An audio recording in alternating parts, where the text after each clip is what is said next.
कहानी 15 साल की एक ऐसे लड़की की है जिसके गांव में देश के बंटवारे की भनक तक नहीं लगती। इसके गांव में कोई अखबार नहीं पहुंचता था। एक दिन अचानक से गांव में भीड़ आ जाती है, जिसके बाद ये लड़का अपने परिवार से बिछड़ जाता है। जब ये अपने परिवार से बिछड़ रहा होता है तब इसके पिता अपनी आखिरी सांसें गिन रहे होते हैं और इसे कहते हैं, भाग मिल्खा भाग। ये कहानी है द फ्लाइंग सिख की और इस वीडियो के जरिए मैं उन्हें श्रद्धांजलि अर्पित करता हूँ। बात करते हैं मिल्खा सिंह जी के जीवन से सीखने वाली 5 बड़ी बातों की। वो कहते थे कि मैं तब तक नहीं रुकता था जब तक मैं अपने पसीने से एक बाल्टी ना भर दूं। मैं खुद को इतना धक्का दूंगा कि अंत में खुद गिर जाऊंगा और मुझे अस्पताल में भर्ती होना पड़ेगा। मैं भगवान से मुझे बचाने के लिए प्रार्थना करूंगा और वादा करूंगा कि भविष्य में सावधान रहूं और मुझे मौका मिला तब मैं फिर से यही करना चाहूंगा, क्योंकि मैं सबसे तेज रनर बनना चाहूंगा। तो आइए बात करते हैं 5 लाइन्स फ्रॉम मिल्खा सिंह। मेरा नाम है आदित्य शर्मा। सबसे पहली बात जो कि मिल्खा सिंह साहब के जीवन से सीखनी चाहिए वो है फाइट बैक। इस कहानी को शुरुआत से शुरू करते हैं। बंटवारे के वक्त मिल्खा सिंह साहब 15 साल के थे। वहाँ न्यूज़पेपर नहीं आता था। लोगों को पता ही नहीं चल पाया कि कब इंडिया पाकिस्तान अलग अलग हो गए। कोई भी पॉलिटिकल उथल पुथल होती थी, उनको कोई जानकारी नहीं मिलती थी। इन्हें तब पता चलता था जब इनके गांव का कोई व्यक्ति शहर जाता था सामान खरीदने के लिए, तब उसे देश दुनिया के बारे में जानकारी मिलती थी।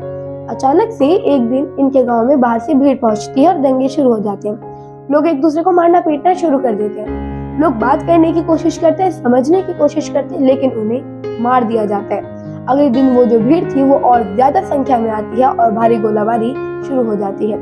मिल्खा सिंह जो है वो छिपने की कोशिश में लगे होते हैं। उनके पिता की गर्दन पर तलवार सवार होता है। वो जमीन पर गिर जाते हैं, अपनी आखिरी सांसें गिन रहे होते हैं और अपने बेटे से कहते हैं, भाग मिल्खा भाग। मिल्खा सिंह जी के सामने उस वक्त उनका पूरा परिवार हो चुका था, खत्म हो चुका था, लेकिन मिल्खा सिंह ने अपने पिता को अंतिम समय में भी बहादुरी से लड़ते हुए देखा था। जिसके बाद वो खुद को समेटते हैं, सिचुएशन से लड़ते हैं।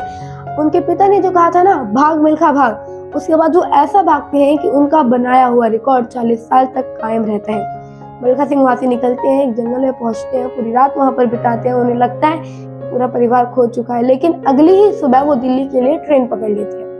बाकी पैसेंजर्स की मदद से महिलाओं के कंपार्टमेंट में जाकर के छुपते हैं। ओल्ड दिल्ली रेलवे स्टेशन पर उतरते हैं, तब वहां वो हजारों शरणार्थियों के बीच करीब 3 हफ्ते तक रेलवे स्टेशन पर रहते हैं। ये वो समय था जब पैंडेमिक फैला हुआ था, हैजा फैला हुआ था।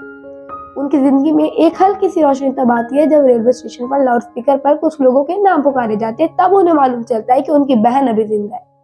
दोनों भाई बहन फिर से पुराने किले के जो शरणार्थी शिविर थे, जो रिफ्यूजी कैंप था, उस तरफ जाते हैं, वहां पे मिलते हैं।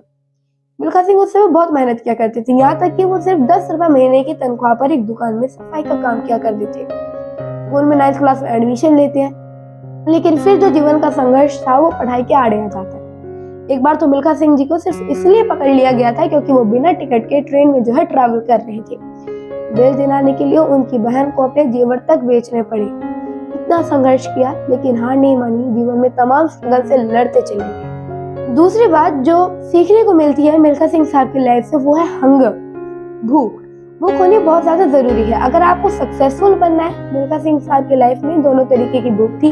सक्सेसफुल भी बनना था, असल जिंदगी में पेट वाली भूख थी, वो भी शांत नहीं हो रही थी। ज्यादा खाने पीने को मिलता नहीं था।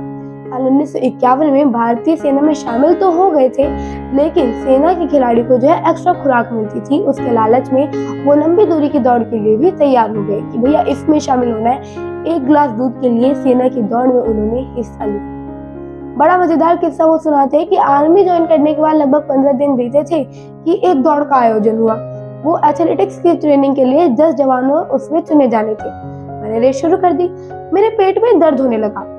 फिर मैं रुकता, आधा मील दौड़ता, फिर रुकता, फिर दौड़ने लगता, फिर रुकते रुकते दौड़ते दौड़ते चलते चलते फाइनली मैंने वो रेस कंप्लीट की, जिसमें मैं 500 लोगों में से नंबर 6 पर आ गया। और वहीं से उनके लिए जो दरवाजा था सेना में स्पोर्ट्स का वो खुल गया। साल 1958 में मिल्खा सिंह साहब देश के पहले इंडिविजुअल एथलीट बने थे जिन्होंने कॉमनवेल्थ गेम्स में गोल्ड मेडल जीता था और ये रिकॉर्ड 2010 तक के सम्मान पाने वाले अकेले भारतीय रहे। साल 1958 में जो गेम्स हुए थे उनमें भी मिल्खा सिंह साहब ने जो उनके खेलों के कंट्रीब्यूशन के लिए जो सरकार थी उन्होंने उनको पद्मश्री से भी नवाजा था। लगातार 3 ओलंपिक्स में मिल्खा सिंह साहब ने इंडिया को रिप्रेजेंट किया था। उनकी कहानी बताती है कि अगर भूख है तो आप सक्सेसफुल जरूर बनोगे, आप उस भूख के लिए, उसको शांत करने के लिए मेहनत जरूर करोगे। तीसरी बात जो मिल्खा सिंह साहब के जीवन से सीखने को मिलती है कि पीछे पलट के मत देखो, don't look back. Milkha Singh साहब की जो कहानी है जो मैं अभी आपको बताने जा रहा हूँ उससे आपको ये समझ आएगा कि कई बार जो दिल टूटने की कहानी होती है वो जीतने की कहानियों से बहुत ज्यादा ताकतवर होती है। रोम ओलंपिक्स में जाने से 2 साल पहले लोगों को लगने लगा था कि मिल्खा सिंह साहब इस बार गोल्ड मेडल जीत करके लाएंगे। वर्ल्ड लेवल का उन्हें एथलीट माना जाने लगा कि उन्होंने कार्डिफ कॉमनवेल्थ जो वर्ल्ड रिकॉर्ड होल्डर थे वेल्स स्पेंक्स को उनको हरा करके गोल्ड मेडल जीता था। यहाँ तक कि जो इंडियन एथलीट टीम के कोच थे उनको भी विश्वास था कि मिल्खा सिंह इस बार मेडल पक्का लेकर के आएंगे। मिल्खा सिंह साहब ने एक इंटरव्यू में बताया कि मैंने जो ओलंपिक्स में रोम ओलंपिक्स में जाने से पहले दुनिया भर में 80 दौड़े की थी जिनमें से 77 मैंने अपने नाम की थी। एक रिकॉर्ड बन गया था और सारी दुनिया को लग रहा था कि 400 मीटर की रेस में अगर कोई जीतेगा तो वो है इंडिया का मिल्खा सिंह। लेकिन ऐसा हुआ नहीं। आमतौर पर जो सेमीफाइनल रेस होती थी उससे अगले दिन ही फाइनल की रेस होती थी।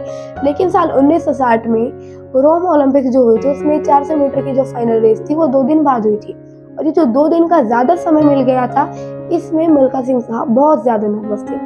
उनको नर्वसनेस ने घेर रखा था, बहुत ज्यादा डिप्रेशन में वो आ गए थे।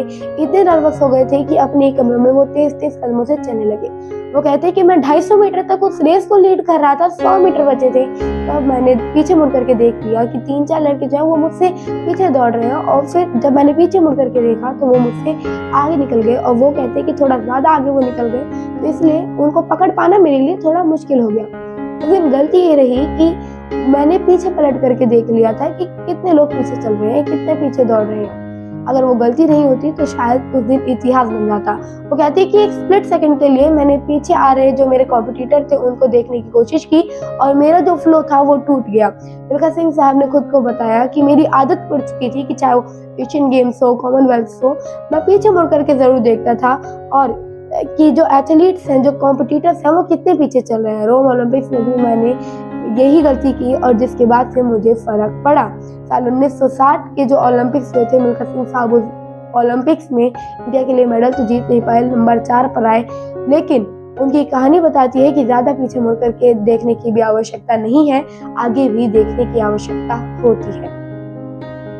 चौथी लर्निंग और चौथी कहानी वो है कि परफॉर्मेंस इज ओनली ऑप्शन। जीवन में सिर्फ एकमात्र ऑप्शन बचता है अगर आप सक्सेसफुल बनना चाहते हैं तो वो है आपका प्रदर्शन, आपकी परफॉर्मेंस। मिल्खा सिंह साहब जैसे ही मैंने बताया कि कार्डिफ जो कॉमनवेल्थ गेम्स में उन्होंने मेल स्पेंक्स को जो कि वर्ल्ड रिकॉर्ड होल्डर था उसको एथलीट को हराया था, गोल्ड मेडल अपने नाम किया था। वो कहानी इतनी आसान नहीं थी। मिल्खा सिंह साहब जब वो रेस होने वाली थी उससे एक रात पहले अच्छे तरीके से पूरी रात सो नहीं पाए। अगले दिन 450 यार्ड की रेस थी, फाइनल 4 बजे था। वो कहते हैं कि सुबह सुबह मैं जगा, मैंने अपनी नसों को आराम देने के लिए गर्म पानी में स्नान किया, नाश्ता किया, वापस मैं सोने के लिए चला गया। दोपहर में जब मैं जगा मैंने हल्का सा भोजन किया, ज्यादा नहीं खाया कि ताकि कहीं परफॉर्मेंस पर असर ना पड़े। वो कहती है कि मैं 1 बजे उठा, अपने लंबे बालों को मैंने जोड़े में बांधा, सफेद रुमाल से उनको कवर किया, अपने स्पाइक्स जो जूते थे, छोटा टॉवल था, एक कंघा था, ग्लूकोज का एक पैकेट था, ये सब मैंने अपने बैग में रखा, ट्रक सूट पहना और तैयार हुआ। उस दिन सबको मैंने याद किया था, मैंने सबको प्रणाम किया था, परमात्मा को, गुरु नानक देव को, गुरु गोविंद सिंह जी को, मैंने भगवान शिव को याद किया। वो कहते हैं कि एक क्षण मुझे उस दिन का आज भी याद है। मेरी टीम के जो साथी थे मेरा इंतजार कर रहे थे। जब मैं बस में आया, अपनी सीट पर बैठा, उन्होंने मेरे साथ थोड़ा मजाक किया कि आज तो थोड़ा ऑफ कलर लग रहा है, क्या हुआ। एक ने पूछा कि क्या हुआ, खुश नहीं लग रहे, जवाब नहीं दे रहे। तो मैंने कुछ जवाब नहीं दिया, मेरा मन थोड़ा सा हल्का हो गया। मुझे नर्वस देख करके जो डॉक्टर हावर्ड थे वो मेरे पास आकर के बैठे और उन्होंने कहा कि आज की ये रेस या तो तुम्हें कुछ बना ही देगी या फिर तुम्हें बर्बाद कर देगी, लेकिन अगर तुम मेरी टिप्स को फॉलो करोगे तो तुम मेलकम स्पेंक्स को हरा दोगे, तुम कमाल करके दिखा सकते हो। इससे मेरी हिम्मत और बढ़ गई। स्टेडियम में जाकर के पहुंचा तो सीधा ड्रेसिंग रूम में गया, वहाँ थोड़ी देर में लेट गया। ऐसा लगा कि शायद मुझे आज हल्का सा बुखार है। हावर्ड आए, उन्होंने मुझसे कहा कि मेरे बच्चों तैयारी करना शुरू कर दो, रेस होने में सिर्फ 1 घंटा बचा। वो पिछले कई दिनों से मिल्खा के हर कॉम्पिटिटर की जो टेक्निक थी उसको अच्छे से एनालाइज करते थे। वो कह रहे थे कि मिल्खा, मैंने वेलकम स्पैंक्स को 400 मीटर दौड़ते हुए देखा। टूटी फूटी हिंदी बोलते हुए उन्होंने कहा कि 400 मीटर की रेस में मैंने उसे देखा है। वो पहले 300 मीटर स्लो भागता है, फिर 100 मीटर में पूरा जो अपनी जान है वो लगा देता है और 450 यार्ड्स की रेस वो पूरी कर देता है। तो तुम्हें 450 यार्ड्स में से 350 यार्ड्स ही तेज दौड़ना है। जैसे स्टार्टर ने कहा, on your marks, Milkha Singh ने स्टार्टिंग लाइन के पीछे अपना बायां पैर किया और दाहिने घुटने को बाएं पैर की तरफ पैरेलल किया। दोनों हाथों को धरती से छुआ और गोली दागते ही मिल्खा ऐसे भागे जैसे कि ततैयों का झुंड उनके पीछे पड़ गया हो। उन्हें हावर्ड साहब ने, जो कोच ने जो बात बताई थी, वो याद रखी और 300 मीटर उन्होंने सबको झोंक दिया। सबसे आगे दौड़ते चले गए। जब स्पैंक्स ने देखा तो उन्होंने बताया कि मिल्खा सिंह उस दिन इलेक्ट्रिसिटी की स्पीड से दौड़ रहे थे, तब उनसे आगे निकलने की उन्होंने कोशिश की और जो लक था वो उस दिन मिल्खा सिंह के पास था। वो कह रहे थे कि जब मैंने सफेद टेप को देखा तो रेस खत्म होने में 50 यार्ड बचे थे। मैंने वहां स्पैंक्स को पहले पहुंचने के लिए अपना सारा दम लगा दिया था। जब मैंने टेप को छुआ, स्पैंक्स मुझसे सिर्फ आधा फीट दूर था। पूरी ताकत से ऑडियंस चिल्ला रही थी, कम ऑन सिंह, कमाल करके दिखा दिया। जैसे ही वो कहते हैं कि मैंने टेप को छुआ, मैं बेहोश हो गया, जमीन पर गिर गया। मुझे डॉक्टर के पास ले जाया गया, ऑक्सीजन दी गई और जब होश आया तब मुझे रियलाइज हुआ कि आज मैंने कितना बड़ा कमाल करके दिखाया है। तिरंगे को अपने जिस्म पे लपेटकर पूरे स्टेडियम का चक्कर लगाया।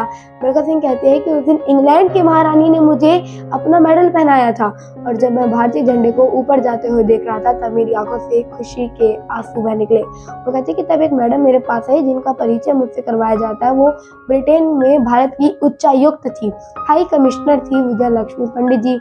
वो मुझे कहती हैं कि पंडित जवाहरलाल नेहरू, जो कि हमारे प्रधानमंत्री हैं, उन्होंने आपको एक मैसेज दिया। वो कहते हैं कि इतनी बड़ी उपलब्धि हासिल करने के बाद आप बताओ क्या इनाम लेना चाहेंगे।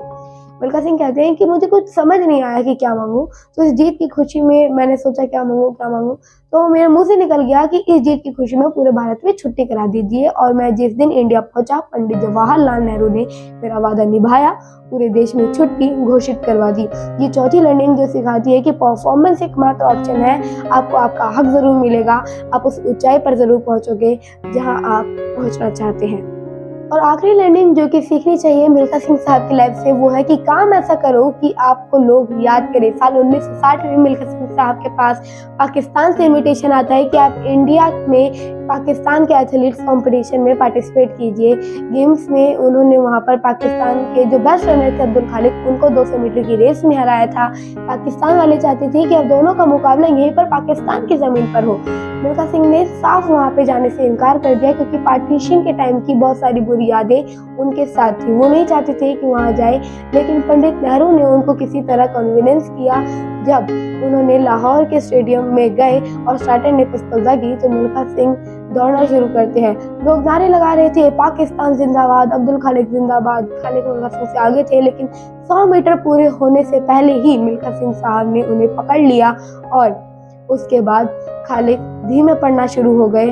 और जब वो टेप को छूते ही, मिल्खा सिंह जैसे ही टेप को छूते हैं तो खालिद करीब 10 यार्ड आगे था, पर वो रिकॉर्ड बना देते हैं 20.7 का, वर्ल्ड रिकॉर्ड के करीब बराबर ही थे। खालिद जमीन पर लेट के रोने लगते हैं। मिल्खा सिंह साहब उनके पास जाते हैं और कहते हैं कि हार जीत तो खेल का हिस्सा है, इसे दिल से नहीं लगाना चाहिए। उसके बाद वो जो विक्ट्री लैप है उसको पूरा करते हैं और उस वक्त जो पाकिस्तान के प्रेसिडेंट थे फील्ड मार्शल अयूब खान, उन्होंने कहा कि मिल्खा सिंह, आज तुम दौड़े ही नहीं बल्कि उड़े हो, तो मैं तुम्हें फ्लाइंग सिख का खिताब देता हूँ। और तभी से उनका नाम फ्लाइंग सिख पड़ गया। कमाल करके दिखाया मिल्खा सिंह साहब ने, जिनकी कहानी बताती है कि जीवन में तमाम चैलेंजेस आएंगी, चुनौतियां आएंगी। जीवन एक पल के लिए, एक क्षण के लिए ऐसा भी लग सकता है कि अब सब कुछ समाप्त होने की तरफ आए, लेकिन अगर आप उठ खड़े होना चाहते हो तो आप खुद से कह सकते हो कि मैं कमाल करके दिखाऊंगा, तो आप वाकई में कमाल करके दिखा सकते हो। आप अपना नाम बना सकते हो, आप वो उपलब्धियां हासिल कर सकते हो जो लोग अपने सपने में सोचा करते हैं। तो सपने देखते रहिए और अपने फ्यूचर के बारे में सोचते रहिए।